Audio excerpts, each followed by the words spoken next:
Guess where we're at? That's right, back at 611 property. In here last night till probably 11:30, priming everything.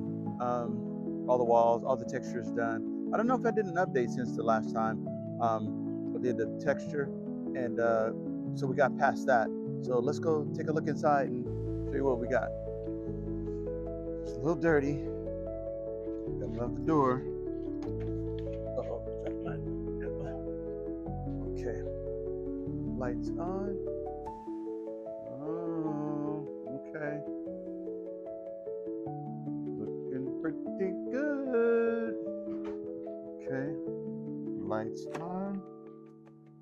So now we have our base on of the primer. So now everything is sealed, and when we start to do the paint, we're gonna have a turquoise on the far wall over here.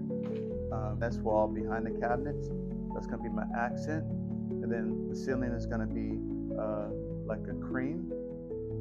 We're gonna leave our beam exposed. That's why we have it covered up right now. Stain that, and then that is gonna be our TV, where TV's going, and that's gonna be turquoise as well.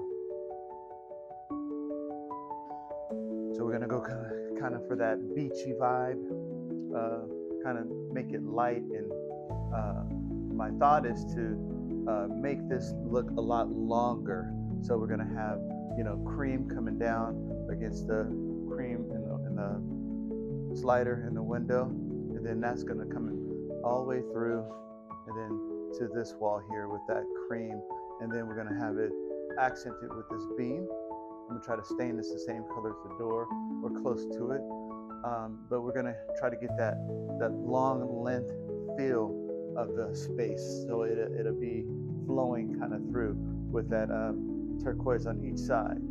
So that's what we're going for. We'll see how it turns out. So before I start painting, I got to make sure that these edges of the floor are covered up. Didn't really do a great job there, so I'm gonna make sure that those are all covered up. I had to install the toilet because we didn't have a place to use the bathroom, but I will definitely be covering this up, painting this out. Probably do this bathroom first, so we can get that back installed. There's that beam, leaving that exposed.